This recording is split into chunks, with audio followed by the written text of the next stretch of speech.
और ये चीज सुन के जो करुण है एकदम शॉक हो जाता है। अभी यहाँ पे मोमो कहती है तुम इतना शांत क्यों हो गए, ये सब तो नॉर्मल है। फिर उसके बाद मोमो बताती है कि जब वो स्कूल जाया करती थी तो उसकी जो दादी है वो उसे रिचुअल करने के लिए कहती थी, जिसकी वजह से जो सारे स्कूल के लड़के थे वो उसे देख के हंसा करते थे, उसको चिढ़ाया करते थे। यहाँ तक तो सब कुछ ठीक था, पर लेकिन जो मोमो का जो दोस्त था जिसे वो बहुत ज्यादा पसंद करती थी वो भी उसका मजाक उड़ाया करता था। वो भी उसे कहता था कि तू तो पागल लड़की है। यहाँ पे जो मोमो है वो इस वजह से बहुत ज्यादा ही उसका दिमाग खराब हो जाता था, वो चिढ़ जाती थी। तो इस वजह से मोमो ने एक बार रिचुअल निकाला जो उसकी दादी उससे बहुत ज्यादा नाराज हो गई थी। फिर उसके बाद मोमो जिस लड़के को पसंद करती थी वो लड़का उसका मजाक उड़ाता था, इस वजह से उसने उसे बोलना ही छोड़ दिया, क्योंकि यहाँ मोमो को लगता था ये मजाक उड़ा रहा है तो ये मेरा नहीं है, मेरी दादी का मजाक उड़ा रहा है, इस वजह से उसने उसे बोलना छोड़ दिया। फिर यहाँ पे इतनी बातचीत होती है, उसके बाद दोबारा से सीन स्विच होता है वो करुण की तरफ, जहाँ पे वो करुण टनल के अंदर आ चुका है, वो नॉर्मल चल रहा होता है। तभी वहाँ पे एक चीज नोटिस करता है कि टनल के अंदर तो फुटप्रिंट्स हैं, और जैसे वो इन फुटप्रिंट्स को देखता है ये आगे सीधे उसके पास खत्म होते हैं, और तभी वो जैसे पीछे मुड़ता है तभी उसके सामने टर्बो ग्रैनी आ जाती है। तभी जैसे वो करुण टर्बो ग्रैनी को देखता है वो तुरंत यहाँ से भागना चालू कर देता है, और लेकिन मोमो ऐसे उससे कहती है, बताती है कि बिल्कुल भागने की कोशिश मत करना क्योंकि तो उससे तेज नहीं भाग पाएगा, उसका सामना करियो। तब यहाँ पे ओकरुन कुछ भी नहीं सुनता, वो भागना चालू कर देता। तभी मोमो उसे कहती भी है कि अगर तुम उससे तेज नहीं भाग पाए ना तो वो तुम्हें कर्ज कर देगी, तुम्हें पकड़ के। इतनी बातचीत होती तभी फोन कट हो जाता। तब यहाँ पे वो बार बार कहती है ओकरुन सुनो क्या हुआ, तो यहाँ पे बहुत ज्यादा डर जाते हो, यहाँ से जाने की कोशिश करती है। तभी मोमो के सामने 3 एलियंस आ जाते हैं। तभी ये जो एलियंस है ये मोमो को पकड़ लेते हैं और उसके कपड़े फाड़ देते हैं।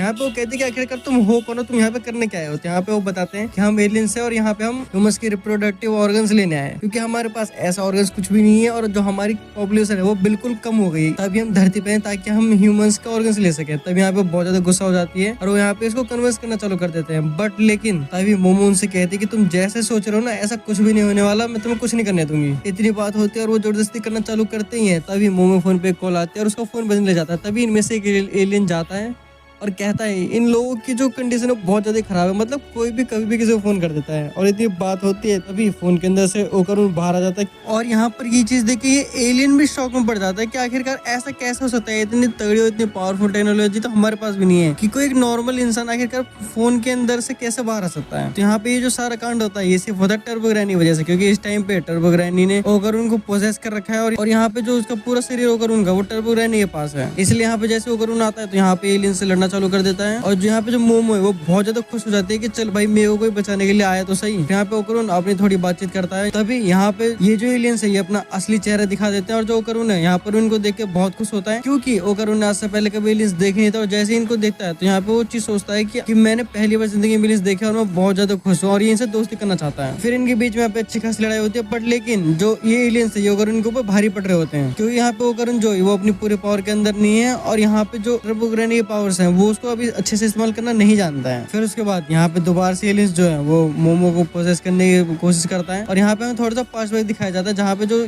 मोमो की दादी है वो उसको अपनी स्पिरिचुअल पावर्स यूज करने के लिए बताती है कि तुम ऐसे करोगे तो तुम्हारे जो पावर्स है वो तुम्हें बाहर निकल जाएगी और तुम उनको यूज कर पाओगे। पर लेकिन उस टाइम पे जो मोमो है वो एकदम बच्ची रहती है और उसको इन सब चीजों से चिढ़ रहती है, इसलिए यहाँ पे वो सीधा मना कर देती है और दादी को उल्टी सीधी बात कहकर चली जाती है। पर लेकिन जैसे यहाँ पर जब मोमो की जान के ऊपर ही बात आती है तो यहाँ पर वो दोबारा से उन बातों को याद करती है और जो अपनी सेकी पावर्स है उसको इस्तेमाल कर पाती है पहली बार। ये वाली जो पावर्स रहती है इतनी औसम रहती है। तो यहाँ पे जो एलियंस है वो ये देख के शॉक हो जाते हैं कि आखिरकार एक इंसान के अंदर इतनी ज्यादा पावरफुल पावर्स है, बट लेकिन उसको अभी तक कुछ पता ही नहीं था। और यहाँ पे जो एलियंस की पावर है साइकिक वाली वो कम पड़ जाती है। फिर उसके बाद जो मोमो है वो यहाँ पे इनसे लड़ना चालू कर देती है और इसको एक किक के अंदर ही जो इसका यूएफओ है वो पूरा टूट जाता है। फिर उसके बाद टर्बो ग्रैनी ओकरुन के ऊपर हावी होकर मोमो के ऊपर ही हमला कर देती है। यहाँ पे जो मोमो है वो अपनी साइकिक पावर से जो ओकरुन के अंदर की टर्बो ग्रैनी रहती है उसको बाहर निकाल देती है। फिर उसके बाद जो टर्बो ग्रैनी ओकरुन के शरीर से बाहर तो आ जाती है, बट लेकिन यहाँ पे उसको बॉस ले लेती है, जिसकी वजह से जो ओकरुन रहता है वो इस टाइम पे भी कर्स रहता है और इनके बीच में समझौता होता है। जब टर्बो ग्रैनी मोमो से कहती है कि अगर तेरे को उसको बॉस लेने हैं और उसको ठीक करना है तो तेरे को मेरे को टनल के अंदर मिलना पड़ेगा। फिर उसके बाद इतनी बातचीत होती है और यहाँ पे जो ये स्पेसशिप है यहाँ पे ये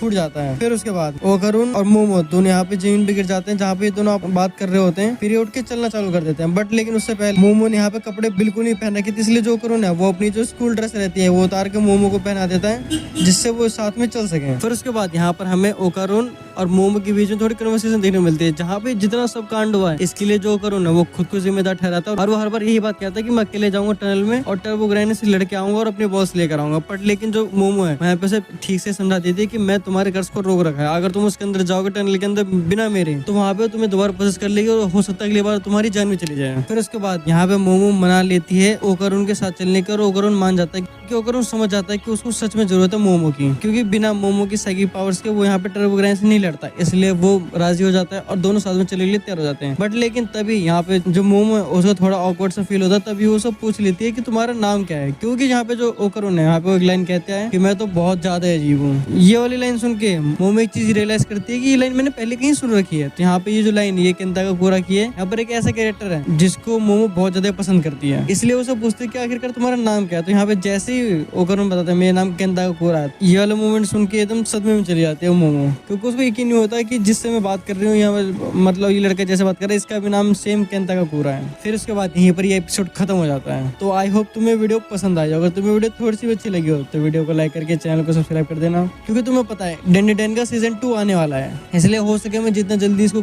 खत्म कर दूं। और अगर तुम्हें इसका पार्ट 2 चाहिए तो मेरे को कमेंट में जरूर बता देना सेकंड एपिसोड के साथ। और अगर तुमने इसका फर्स्ट पार्ट नहीं देखा है तो तुम लेफ्ट वाली वीडियो पे क्लिक कर सकते हो, और अगर तुम्हें कुछ नहीं देखना है तो तुम राइट वाली वीडियो पे क्लिक कर सकते हो।